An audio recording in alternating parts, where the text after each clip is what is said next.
Thank you so much, Congresswoman Omar, for joining us. We are so grateful to have you here. My name is Leah. I'm our Girls Inc. Eureka coordinator here at YWCA Minneapolis. And my first question for you is related to our mission. So our mission is to inspire all girls to be strong, smart, and bold. And we would love to know how you are being strong, smart, and bold right now. Well, one, I'm being smart by staying at home and keeping myself, my family, and my community safe. We're being bold in really creating really resilient advocacy on behalf of our constituents in Washington. We're fighting to try to make sure families have what they need in order to survive not just the public health crisis, but the economic crisis that many of our communities are facing. And it's just really such an honor to have the opportunity to lead in such a devastating time in our nation's history. It's funny because people talk about how our presence in Congress was historic, and none of us knew that we were actually going to live through two very historical aspects of our country, one going through impeachment and now dealing with the response to a public health and an economic crisis. What things do you like to do when you're stressed? Like fun things that you like to do, or like hobbies that you do it when you have free time? So I'm a mother. I have young children. So one of the best ways I de-stress really is to try to spend time with them. That's a rarity, and it's one of the blessings I would say that that comes out of being quarantined and living through this pandemic. I was saying that for the first time in 5 years, I'm able to cook dinner every single night. And so that has been one of the greatest de-stressors. I have daughters, so it's really fun to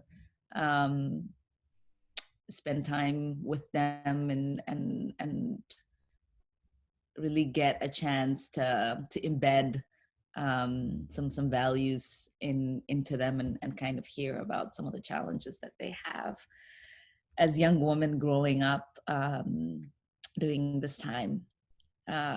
One of the other things that I love to do is watch Bollywood movies. I'm not getting enough of it these days, but they're 3 hours, so they're time consuming. But on my natural schedule, when I would be away from home in DC, oftentimes when I would come home to an apartment by myself, that's what I would do for a couple of hours, just to sort of shut out the world and enjoy some dance and sing along with some of the interesting Bollywood movies I grew up watching. What are some words of encouragement, and what keeps you going despite the difficulties of having your identities? So there are often external things that we deal with just as women leaders in the world, just in our presence. And many of the external messages that we get are often meant to minimize our voice and minimize the amount of space we take up. They often make us want to be smaller than we are. And so I think one thing that is important is that you build an internal strength that really centers you. And for me, it's knowing like my worth as a human, dealing with the world as a human, and not allowing anybody to ever sort of make me feel less than. I was raised by my father and grandfather, who really spent a lot of time working with me and my siblings in trying to explain our worth and like what our purpose and what our lives are supposed to be, and how to have a meaningful identity that sort of guides you and acts as an anchor. And so I know that when I am in the halls of Congress, others might see this refugee, this Black woman, this immigrant. They may even notice how small I am. But internally, I see myself as a member of Congress. I see myself as their equal. And oftentimes I think that's surprising to them, that I don't allow their voices to make me be softer or dimmer than their light is or their voice is. And I think when you have an internal liberation, it's easy to fight for an external liberation. And living, I think, in a post 9/11 world as a Muslim, you are often treated as suspect, as a villain, as an unwanted person in this country and in many parts of the world. And it's important to remember that you are as much part of the American story, the American fabric, and as much part of our society, and that you have an equal contribution to make, and you don't answer to the negativity that is coming towards you, that you rise above that, and the compassion that you treat others with is the one that you internalize coming from others, and you don't really allow the negativity to distract you from your purpose. There was a quote I once read that said, racism acts as a distraction. And oftentimes it's designed to get you off your game. It's designed to make you question who you are, and make you question your values, and make you want to assimilate and try to be like everyone else. That also even happens within a Muslim community, within a Muslim family, right? We have conversations about who is Muslim enough and who isn't. It happens with motherhood. Are you mothering enough or not? It happens to working women. It happens to all of us in so many aspects. And so knowing that you do your best, that you are trying to compete with yourself and who you were yesterday, is how you sustain yourself and how you continue to achieve your dreams. If you get distracted about what this person is saying and what this person is doing and what's happening for that person and this person, then you are not focused on creating that anchor for yourself. You're not focused on replenishing your energy. You're not focused on refining yourself. You're not focused on the beauty that you need to bring into the world. And so, I think the best way we defeat hate, the best way we defeat racism and all of that, is to remember that every day you are as equally human, as equally beautiful, as equally intelligent, and as equally worthy as anyone else who's walking around, and carry that with you every single day. How do you just continue trying to fight for them even though they're not on your side or supporting you? And like an add-on to that is, how do you advocate for the community that doesn't align with your faith? Any community that sort of shares a marginalized identity with me as family, right? And so family is often the most critical of you, but they're also like the most supportive of you. That contradiction exists. Your dad might be hard on you, but like if you have a problem, that's the person that's there for you. The same with your mom and your siblings. You fight with them the most, but if something were to happen, they will come to your defense faster than anyone else will. And so I know that in the world of firsts, that there is often a challenge for people who are getting their first representation, because they see themselves in that representation. And so everything that we are internally critical of ourselves, we are going to be critical of that person. So I don't really take it personal, because I know that every single critique I get is something that they are also struggling with internally. And for me, like, I know what my life's purpose is, and I know why I do the work that I do. I know why I ran for office. I know the changes that I want to make. I know what my presence does for the marginalized identities that I represent. I know that like the work of trailblazing is a challenging one. And not every single person who is looking at me and saying, you know, this is like the first of our community to go to Congress, might have an idea of what the behavior or the advocacy of that first should look like. And I know that if I were to pay attention to every single aspect of that, I would lose my path. And my path is the one that I care about and the one that I see for myself. And I know that if I were to continue to righteously represent my constituents and represent everyone that sees themselves in me, then you know, people will ultimately see what this work was about.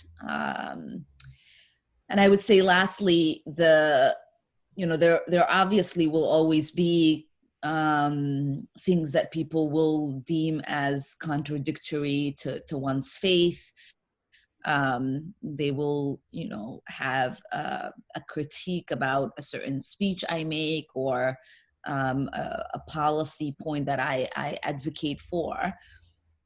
But, you know, someone once told me that if you are able to explain why you take a certain position, and how it fits into the general values that people have, that is all that matters. And so as I advocate for the protection of people's civil liberties, as I advocate for human rights, as I advocate for peace around the world, as I advocate for social and economic and environmental justice here in our country and abroad, I know that those are the things that resonate with people. They might not agree with a particular policy, but if you say you care about everyone having equal rights and you want your rights protected, then you should be okay for the people who represent you in government to be fighting for everyone else as well. And so as long as, you know, we are doing right by everyone, then things should be okay. I think the idea that you spend your entire life appeasing everyone is not one that really is conducive to having success or living a life that is worthy. You have to be happy and pleased with the person you see staring back at you in the mirror. And as long as you're able to do that and stay true to your values and who you are, everything else will fall into place. And lastly, you know, we have a president, obviously, who is very keen on demonizing many of the marginalized identities that I carry. I see it as my mission to challenge that and to advocate for the visibility and the recognition of those identities as valued. And to me, shying away from challenging that for my own like sanity and safety really is contradictory to the values that I have of fighting for those that live in the margins of society, who don't have influence or a megaphone like I do. And so I don't really feel like I fight for myself, but feel like I fight more so for every single person that sees themselves in me. Because when the president talks about Ilhan going back to, the shithole country she came from, I know he's not actually talking about me because I'm a member of Congress. He's not sending me back.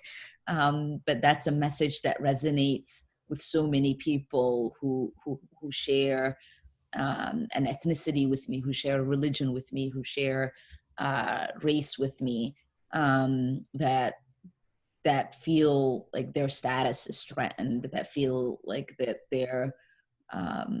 they are not welcomed here, that they are not accepted. And so I take it upon myself to stand up for them and to push back and to make sure that we are continuing to fight for a more inclusive, accepting society for all of us. Our country has a constitution that protects the rights of everyone, and not every single person had access to all of those rights at different points in our nation's history. And now it's just a continuation of that, to continue to make sure everyone has full access to the protections that are provided to us by our unique Constitution. We are just so grateful that you could spend a little time with us today. So with that, we will let you go, but we thank you so much for your time and your effort in supporting and advocating for your community, which includes all of us. Yeah, well, thank you all. Thank you to the leaders and to the young women who've signed up to be leaders in their community. I know that the community that you build for one another will sustain you. My sisters in service here in Congress, we practice something called shine theory, which means that we continue to amplify each other's voices and celebrate each other's successes, because we know that society often pins women against each other. And there are early messages that young women get that often tell them to compete with the other young women around them.